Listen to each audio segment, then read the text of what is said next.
Це проєкт «Відновлення міст». Сьогодні наша команда відвідає Бородянку. Ми побуваємо у відновленому ЦНАПі. А як людині на кріслі колісному чи маломобільним групам потрапити Там на є другий ліфт. поверх? А виявляється, є ліфт. Я на ньому, правда, ні разу не їздила, кажу вам чесно. А давайте, можливо, перевіримо, чи він працює. Подивимося на адаптивну відбудову пошкодженого ліцею за підтримки Литви. Я собі зразу так от уявляю, що це школа, я заходжу, і мене зустрічають друзі. Та дізнаємося, як живе сьогодні Бородянська громада.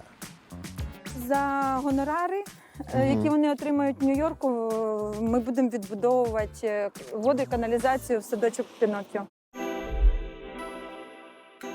Мене звати Марко Савицький. Я архітектор та громадський діяч. Разом з Ukrainer ми будемо досліджувати відбудову українських міст під час війни, їхню ідентичність та розвиток. Я стану вашим провідником в проєкті відновлення міст. Ми спробуємо зрозуміти, як буде відбудовуватись наша країна. Розкажемо про натхненні проєкти, успішні кейси та небайдужі організації, які вже сьогодні повертають життя у постраждалі внаслідок війни міста.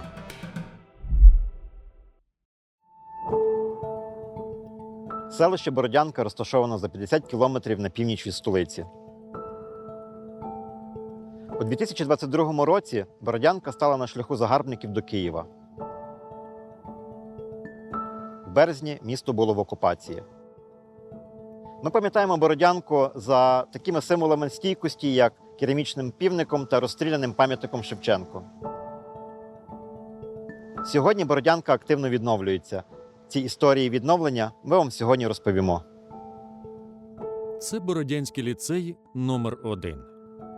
До вторгнення тут навчалося близько 500 дітей. Під час окупації установа постраждала від обстрілів майже на 80%. Сьогодні освітній заклад відновлений та готовий приймати учнів. Відбудову ліцею за сучасним проєктом реалізував литовський уряд. Доброго дня. Мене звати Марко. Ми розповідаємо про успішні проекти відновлення інфраструктурних об'єктів в Україні. І оцей Бородянський ліцей, який за нашою спиною, він нам цікавий тим, що це один з небагатьох об'єктів, повністю ініційований з реконструкції, відбудови нашими партнерами, друзями Литви, урядом Литви. Тобто це такий кейс, який буде цікавий іншим громадам, які не знають, з чого почати співпрацю з партнерами закордонними. Як комерційний аташе Литовської Республіки, Томас Матулявічус координував проєкти відновлення у Бородянці та співпрацював з місцевою владою. Міністерство економіки та інновацій Литви реалізує у селищі 3 проєкти. Це модульний табір для переселенців, технічне забезпечення та благоустрій відбудованого американською фундацією Хоуп дитячого садочка та відновлення литовсько-українського ліцею. Школа була зруйнована. Так. Вона вигоріла. Це школа радянського зразка, там якийсь типовий проект. Коли ви підходили до процесу проєктування, я усвідомлюю, що ви розуміли, що школа не просто має бути відремонтована, це не капремонт. Тобто, дивлячись на ці якісь зміни, які тут є, це не про капітальний ремонт йшлось. Які принципи новітньої освіти, нового підходу людиноорієнтованого проєктанти і ви, як і уряд, використовували в реновації цієї школи, відновленні цієї школи? Чим вона суттєво відрізняється від тої школи, яка була?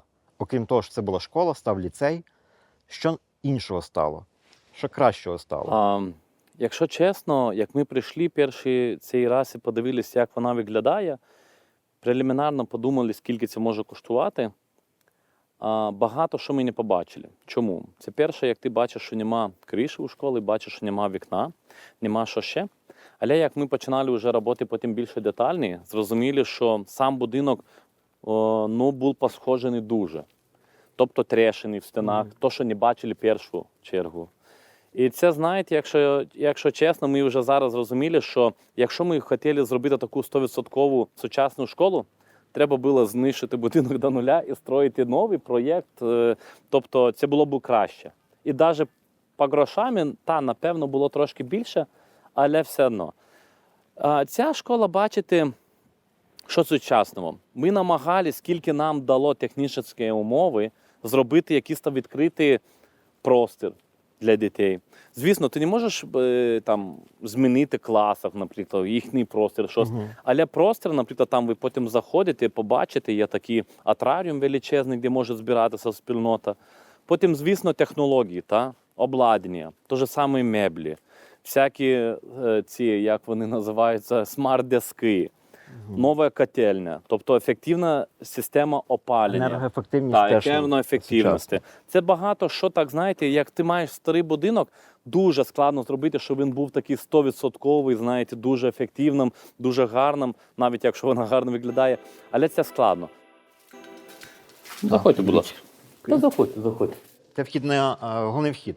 Так, І головний ми вхід. зразу потрапляємо в цей атріум, про який ви говорили. Так. Оце от один із таких моментів, як ми намагалися із радянською школою зробити щось такого більш атрактивного, таку відкритий простір, щоб діти могли мати таку неформальну, маю на увазі, спілкування. Тут буде подушки. Тут ми плануємо от на цю стіну покласти, можливо, екран щоб проектор. діти могли там, наприклад, от збирались, не знаю, це урок якийсь буде, це буде кіно взагалі, подивитися взагалі. Ну, тобто, от із того, що ми маємо, скільки у нас є обмеження, маю на увазі радянські стіни, але все-таки от намагались і знайшли архітектори такого рішення, щоб... Це от для мене, як для архітектора, це дуже круто, тому що я собі зразу так от уявляю, що це школа, я заходжу, і мене тут зустрічають друзі. Тобто школа, де тебе чекають друзі.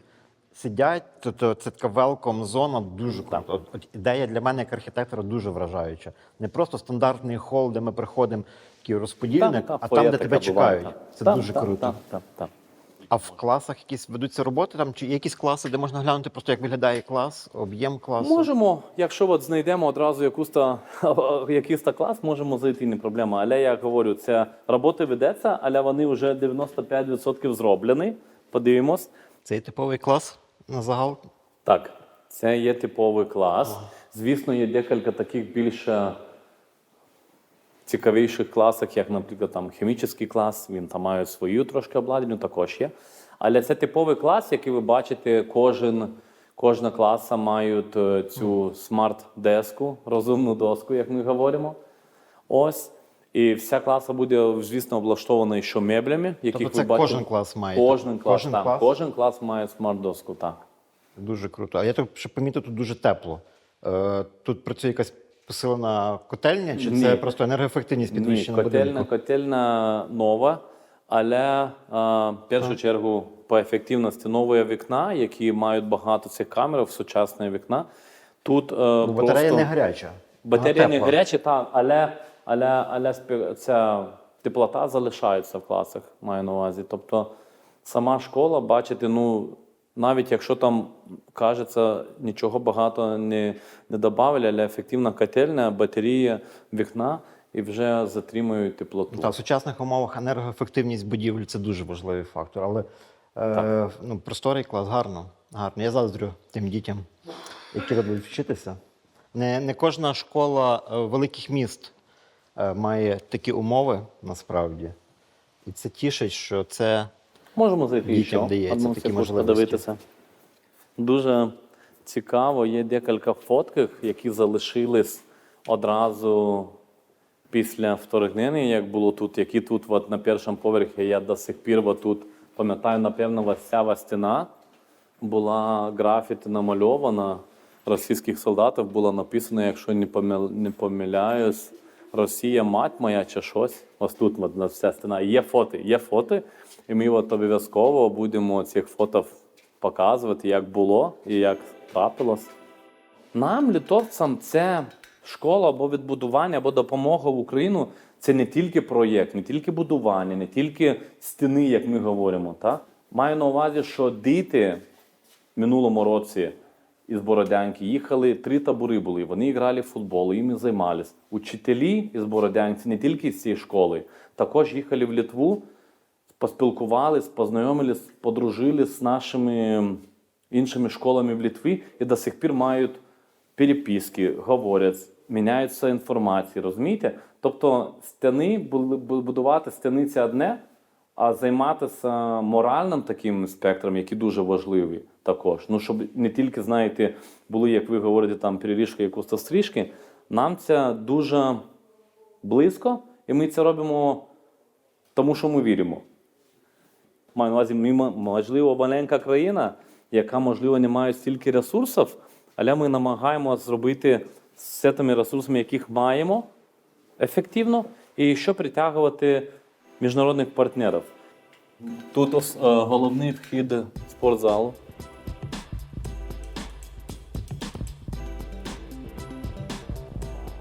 Тут ми бачимо актовий зал, де буде збиратися діти та учителі, якщо будуть якісь, не знаю, наради і так далі. Йдемо глянемо ще, напевно, в сховище. Так. Бо мені дуже Так, насправді так, як так, архітектору цікаво, Так. як воно було збудовано. Воно з нуля збудоване. З нуля загалом. З нуля повністю. загалом. Ось. Але взагалі від нуля нічого не було. Розумієте, що це не підвал вже. Ну, тобто, очевидно, так? Ось, дивіться. Тут працює ще компанія, там, я говорю, також там 95% вже все зроблено, але зараз доробляють. Я би Це якраз меблі, які будуть в класах. Так, от буде меблі, бачите, меблі, сучасні меблі, які будуть в класах. Теж регульовані. Регульовані, та, щоб діти могли, знаєте, це дуже важливо. Мені дуже було цікаво, чому батареї радіаторні були повищені на такого Висоту. рівня. Але потім нам пояснили, що по умовах, якщо, наприклад, нема світла, і люди тоді, знаєте, як евакуаційний вхід працює, тобто ти ходиш по стіні. Якщо буде там радіатор такого розміру, то може зачепитися. А я так подумав, ну, практично рішення та, але я не подумав, що це от іменно ось так. От.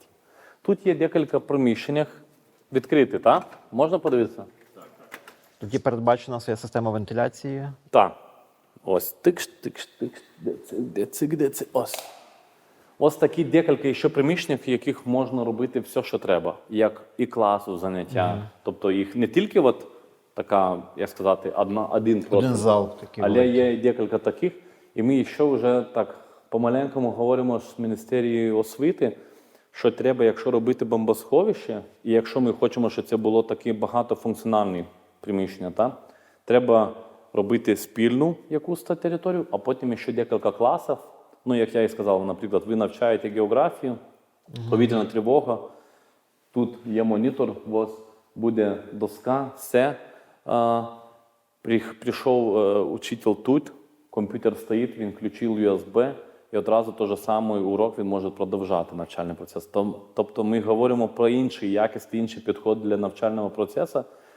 Не тільки сховатися і сидіти, чекати, поки закінчиться повітряна тривога, але мати таку, ну, можемо сказати, підземну школу, де навчальний процес може не зупинятися, якщо повітряна тривога буде довше. Я Таке ж в мене зразу практичне, бо я бачу масштаб цього насправді, бо я трошки здивований масштабом самого бомбосховища.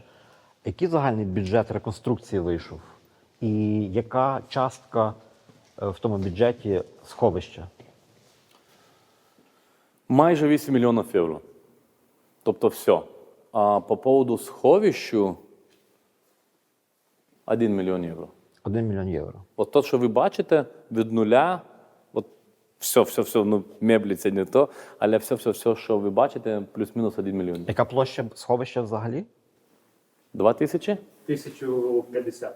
1050 квадратних метрів, так? Так.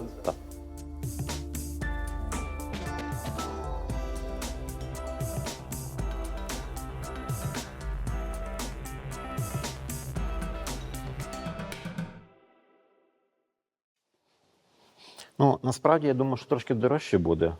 Тому що якщо 1 мільйон з 8 мільйонів, це там плюс-мінус 15% вартості інвестицій, це не є дуже вже багато, це не в половину здорожчає будівництво, це прийнятні такі цифри, тим більше, що йдеться про безпеку дітей Так. і людей.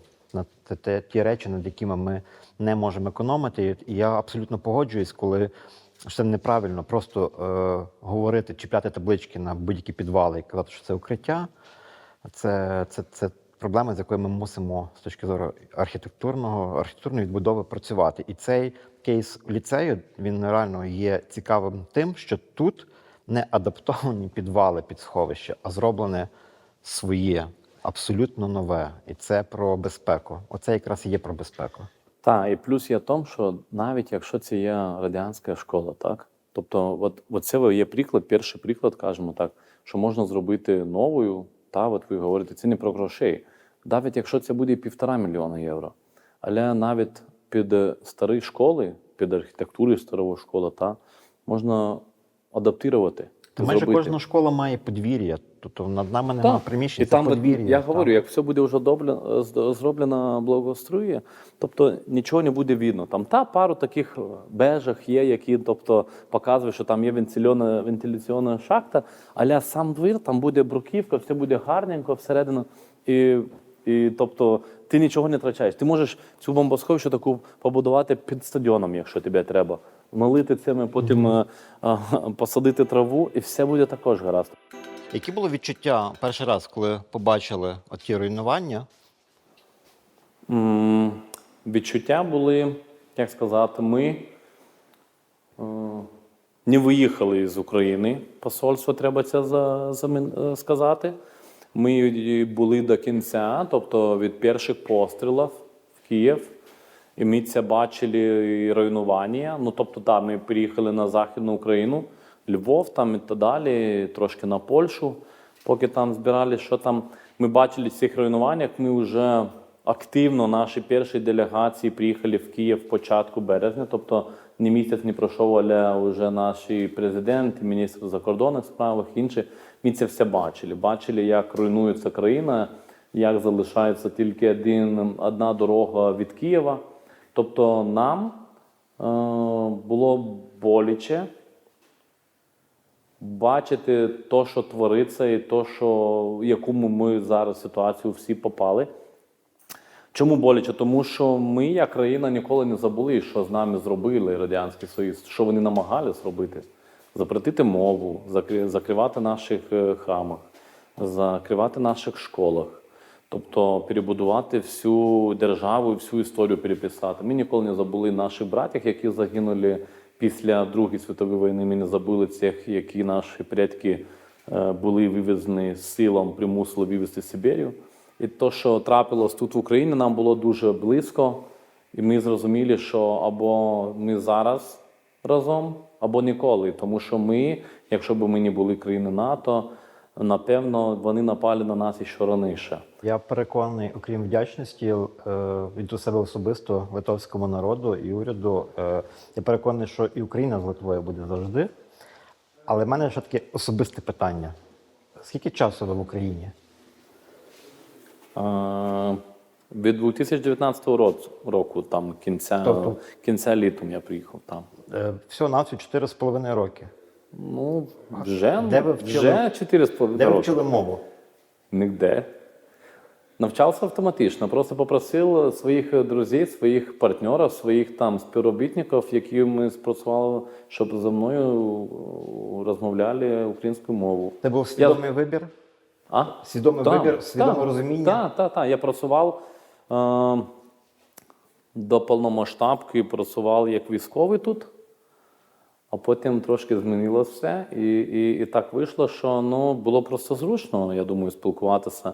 Я знаю російську мову, знаю англійську, знаю ще декілька мов, але російською мовою намагалися тільки спілкуватися тоді, коли вже не було яких там, розумієте, до повномасштабної війни багато хто не спілкувався українською мовою, але все одно я просив, щоб було так, я хотів просто навчатися. Дуже вам дякую за вашу допомогу, за вашу позицію. Дякую за все. Якщо можна, я... Будь ласка. Дякую.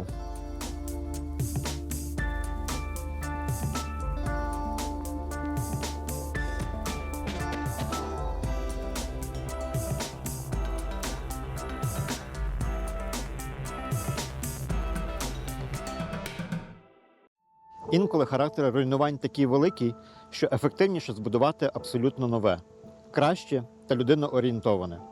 Таким прикладом є ЦНАП в Бородянці. Будівля, в якій раніше був розташований Бородянський центр надання адміністративних послуг, була знищена під ворожими обстрілами. Як важливу складову функціонування громади, ЦНАП почали відновлювати вже в жовтні 2022 року. Обрали використовувати сучасні модульні конструкції, адже в такий спосіб можна пришвидшити будівництво. За планом, будівля мала бути готова за 2 місяці. Але обстріли енергетичної інфраструктури та відключення світла дещо ускладнили встановлення конструкцій. Тож ЦНАП був готовий за 5 місяців і вже в березні 2023-го розпочав свою роботу. ЦНАП, те, що я знаю, він був повністю зруйнований. Тобто ЦНАП, Вщент. він був вщент зруйнований. Так як і наша це були сільська попадання рада, якісь, чи що це селищна. було? В нас було тут пряме попадання. У нас є фотографії, ми можемо це все показати. Як це будівлі, які не підлягали взагалі капремонту. Якщо, наприклад, ми дивимося будівля нашого графопресу, там у нас здійснювалось видавництво місцевих газет «Нацдвижем». Це місцева газета. Тому ЦНАПи і будівля селищної ради вона не підлягалася ремонту. За рахунок місцевого бюджету були виділені кошти для того, щоб зробити тут фундамент і підключити всі комунікації. Це було з місцевого Але бюджету. ЦНАП, він відновлювався як елемент програми відновлення загальної, чи як окремий інфраструктурний Це об'єкт? завдяки підтримки ПРООН. Це ПРООН нам допомогло і завдяки коштів Європейського Союзу. А чому повністю. ЦНАП? Ну, тобто, Центр наскільки... надання адміністративних послуг. Тут у нас здійснюється більше 260 послуг населення. Він був відновлений чи збудований Ця з нуля? конструкція була з нуля. Тут нічого не було. А знову ж таки по послугах. Ясно, що ЦНАПи, які робилися там до війни, вони надавали послуги, які були затребувані містянами.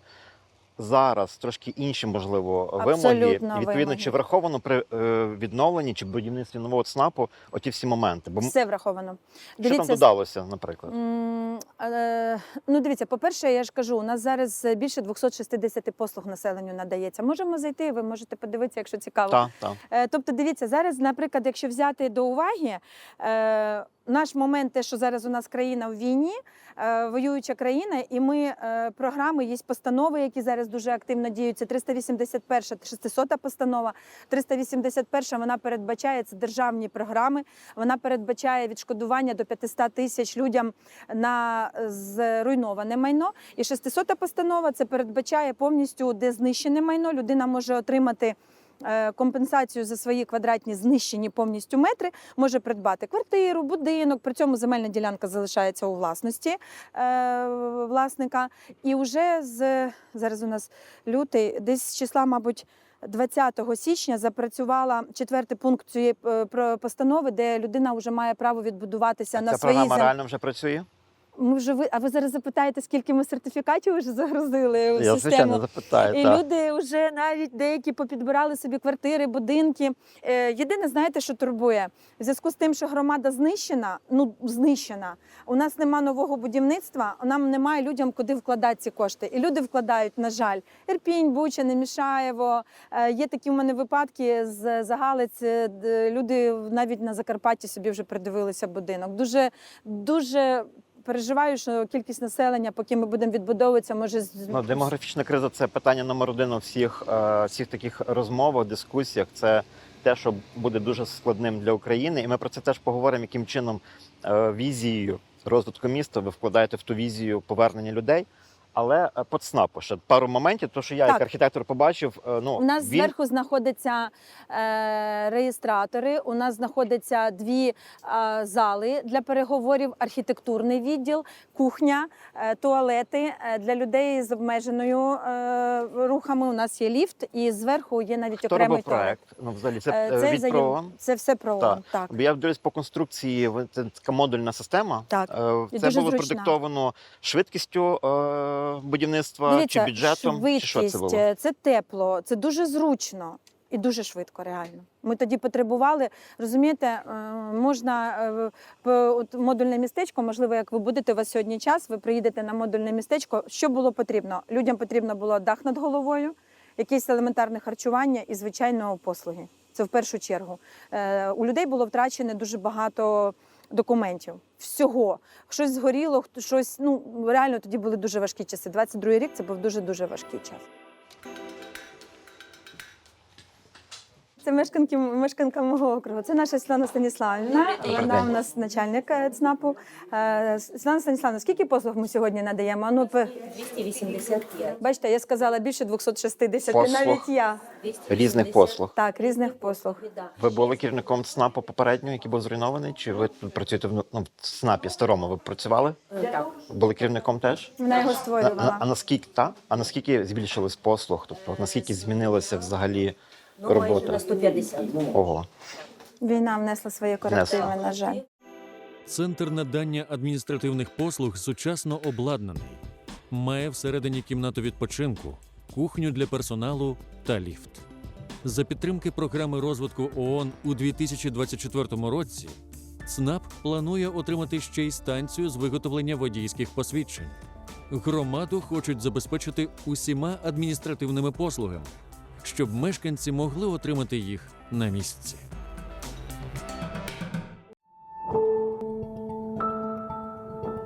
Вулиця Центральна у Бородянці була зруйнована майже повністю. Як і в інших доокупованих містах, ворог намагався знищити усі адміністративні будівлі, ніби стерти будь-який натяк про українську владу. Центр зайнятості, селищна рада, будівля суду – майже всі споруди були або повністю, або частково розбиті. Ми йдемо по центральній вулиці, Мгм. йдемо до об'єкту, який зараз в медіа його багато хто обговорює. Там починається багато шуму, обговорень. Так, так. У мене питання, як приймалося рішення по саме цій площі. Вона, до речі, знакова, тому що цей пам'ятник Шевченка розстріляний, Вистояв, він так. став певним таким одним з брендів війни, це У всьому став світі. меморіалом певним, таким медійним. Виникла потреба тої площі, ревіталізації її, відновлення площі. Як приймалося рішення? Були якісь конкурси, чи це знову ж таки було прийнято рішення залучити якусь команду, яка була під боком, чи це комунальне підприємство? Розкажіть трошки про оцей момент прийняття рішення по тій площі. Чому саме її треба вже робити? І як приймалось рішення про створення того проекту, який багато хто знає? Дивіться, в 23-му році у нас було дуже багато ідей стосовно того, що ми хотіли залучити всяких різних міжнародних проєктантів і інженерів і так далі. Але, на жаль, спочатку ми розіслали, по-моєму, більше 100 запрошень. У нас було десь біля 7 відгуків. І, в принципі, далі цього всього це не пішло. Зараз не одна компанія нам робить пропозицію, декілька компаній. Ми зустрічалися вже з двома компаніями, які проєктують, і обидві мають видати по декілька варіантів рішень. Але розумієте, що в чому суть? Тут багато чого потрібно поєднати. По-перше, велика площа земельної ділянки, сама площа перед будинком культури, де стоїть сам пам'ятник. Якщо ви подивитесь і ми врахуємо всю житлову забудову, багатоповерхівки я маю на увазі, то напроти площі Шевченка буде тільки дві нового будівництва, багатоповерхівки, в яких буде під ними укриття. Перепрошую, вибачте. Добрий день. Добрий день. Якщо ви до мене, я скоро буду. От. І тому сьогоднішня вимога така, що нам потрібні повноцінні укриття. Якщо ми зараз подивимося, то по обидві сторони від площі Шевченка у нас є будинки багатоповерхові, в яких неможливо станом на сьогодні вже зробити укриття, тому що вони йдуть під капремонт, і ми з вами розуміємо, що підвальне приміщення – це ні про що. Я сама сиділа укриття, в підвалі, це не укриття. Тому виникла ідея подвійного призначення укриття зробити саме під площею Шевченка. Це буде в мирний час, це буде парковка, хоча це дуже дорого для громади буде, ми вже прораховуємо, можливо, буде дуже дорого в утриманні. І так само це має бути укриття, тому що ми маємо в радіусі 500 метрів забезпечити людям безпечний перебування під час якоїсь небезпеки. А плюс ураховуйте, що в нас приватний сектор. Ну, опять, знову ж таки кажу, дуже багато поверхівок. Це Велика 2, 4, Паркова 1, 3, Паркова 5, 7, 9, там багато, зараз ви побачите. І тому ідеї постійно виникають і постійно змінюються. У мене, наприклад, знаєте, яка така в мене... Добрий день, четвер, здрасте. У мене така ідея, я дуже хочу, щоб на площі на будинку культури була хоча б частинка експлуатованої покрівлі. Що таке будинок культури? Це там, де постійно займаються дітки. І я кажу, от ви уявляєте, там чи зранку, чи ввечері, немає значення коли. Навіть той самою йогою об 11 ранку, або там, я не знаю, в 7 вечора займатися йогою зверху на даху будинку культури. По-перше, тут дуже гарний краєвид. Висотність будинку така, що дуже гарно видно. В нас ліса, річка. Ну, це моя мрія, поки вона не знайшла підтримки в проєктантів, тому що це трошки дорого. Ви 3 місяці як виконуючий обов'язки голови чи голова вже? Виконуючи Виконуючий обов'язки голови. От отримавши цей спадок і почавши роботу, чи є якісь, ну, давайте так сформулюємо 3 кроки, які би ви сформулювали як певний приклад або певна настанова для громад, для голів інших громад, для містян, з чого треба почати? Тому що тут і комунальні в нас інфраструктура зруйнована, житлові будинки зруйновані об'єкти теж комунального господарства. От ви прийшли в кабінет, будучи навіть і депутатом, от з чого почати? Як розгрібати Авдіїві ті конюшні і з чого почати відновлення? Саме от на прикладі нашої громади можу сказати, що у нас сама велика проблема була, що ми не могли рухатися. Це те, що в нас не були упорядочені земельні ділянки. В нас жодна земельна ділянка не була розроблена під прибудинковою територією. А ви розумієте, що проєктувати без земельної ділянки неможливо. Тому перше, упорядочуємо землю. Немаловажно, потрібно зрозуміти, що згідно новим нормам ДБН ми маємо проєктувати на прибудинкових територіях парковки, зелену зону, дитячі майданчики, обов'язково інклюзивні якісь моменти. Тому це потрібно враховувати при формуванні земельної ділянки. Тому що, я вам скажу чесно, ми в грудні місяці виправляли той самий 359-й будинок, коли ми почали вже будинок накладати на існуючу затверджену земельну ділянку, а він не лягає по новим нормам ДБН. Тому що кількість парковмісць має бути там певна, потім зона зелена має бути теж певна, майданчик і так далі. І нам прийшлося приєднувати ще одну земельну ділянку, збільшувати площу наявної, і тільки таким чином ми змогли положити будинок уже згідно новим нормам ДБН. Тому земельні ділянки – це найперше, на що потрібно звернути увагу. І у нас, наприклад, проблема в тому, що у нас немає на папері, де викладено, як у нас ідуть мережі, які були у нас до війни. На жаль, те, що робилось в Радянському Союзі, як воно робилося, я не знаю, але на папері цього немає. І зараз для того, щоб спроєктувати нові мережі, ну, це досить об'ємний шмат роботи. Тобто величезна інвентаризація проходить всього? Це величезна інвентаризація всього, але коли ти не маєш фахівця в штаті, не маєш коштів достатньо, це приходиться робити в ручному режимі, і тому це дуже тяжко. І третій момент, ну, звичайно, це проєктування, тому що, дивіться, у нас практично в кожному будинку іде або коригування проєкту.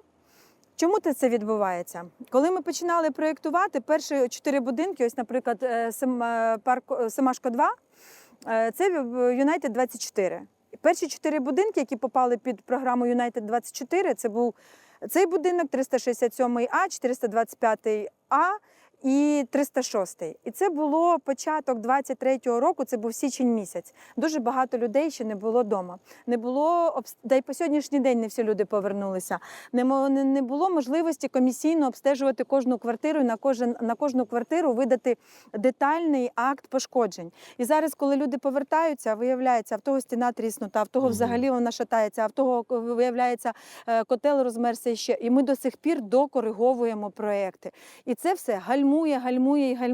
Тому іншим громадам я б порадила дуже детально, от з приводу оцих 3 моментів, я, головний архітектор, ми можемо дати детальну розмову, щоб люди не допускалися таких помилок, як ми. Тому що держава роз'яснень на той час не давала, і нам було дуже складно. Ми самі набивали шишки на лобі, але з власного досвіду, ну, зараз ми виправляємося. Відбудова житлових будинків, адміністративних споруд, відновлення інфраструктури загалом – це необхідні кроки для повернення громади до життя. Сучасний ЦНАП – це не просто красива споруда. Це надія, що люди будуть повертатися до Бородянки та планувати своє життя тут. А новий ліцей дає можливість здобути якісну освіту молодому поколінню українців. На прикладі відновленого, відбудованого з нуля ЦНАПу в Бородянці, мені дуже сподобалося, що коли було прийнято рішення його відбудовувати, це не брався старий проект, а робився абсолютно новий проект, який вже відповідає потребам сучасності, затребуваний громадою. Він безбар'єрний, максимально безбар'єрний. Єдине, що я б хотів, це швидше навіть не докір, і точно не докір. Це я з повагою говорю про те, що в ЦНАПі передбачена інклюзивність, безбар'єрність, але для всіх, хто робить такі інфраструктурні об'єкти, де вкладаються кошти в інклюзивність, безбар'єрність, хочеться, щоб це працювало. А як людині на кріслі колісному чи маломобільним групам потрапити Там на є другий ліфт. поверх? А виявляється, є ліфт. Я на ньому, правда, ні разу не їздила, кажу вам чесно. А давайте, можливо, перевіримо, чи він працює? А давайте запитаємо, у нас начальник ЦНАПу. Ви ж розумієте, що це має бути за викликом, а Так. не просто так А можемо доступ. попробувати викликати? Давайте спробуємо. Давайте. Ірина Батько, а можна вас на минуту? Добрий день. Добрий день. Я перепрошую. Можете 5 хвилиночок зачекати, Так. ще не складно. Алло, доброго дня.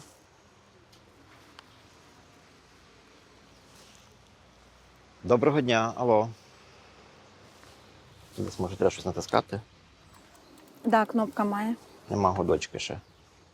Ну, але ліфт є, це добре вже. Да, ми зараз запитаємо. запитаємося, оця, чи він- да, можливо, я вам чесно скажу, Мгм. не знаю навіть, як їм користуватися. Маю велику надію, що після нашого сьогоднішнього інтерв'ю цей ліфт буде працювати так, як має працювати, незважаючи на те, що навіть одна людина там колись ним скористається. Українці заслуговують на те, щоб навіть одна людина могла скористатися послугами ЦНАПу в повному об'ємі. І не лише послугами, тому що ми забуваємо дуже часто, що безбар'єрність це не лише про здобування певних послуг, а це про можливості, знову ж таки, роботи в ЦНАПі.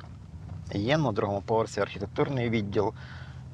Це може бути людина на кріслі колісному, архітектор, який має мати можливість працювати в цьому департаменті. Але на загал дуже класно, є пандус, безбар'єрна доступність. Також дуже приємно було відкритість в діалозі з пані Іриною, головою Бородянки, в якої реально в очах горить та візія, бачення якогось розвитку міста.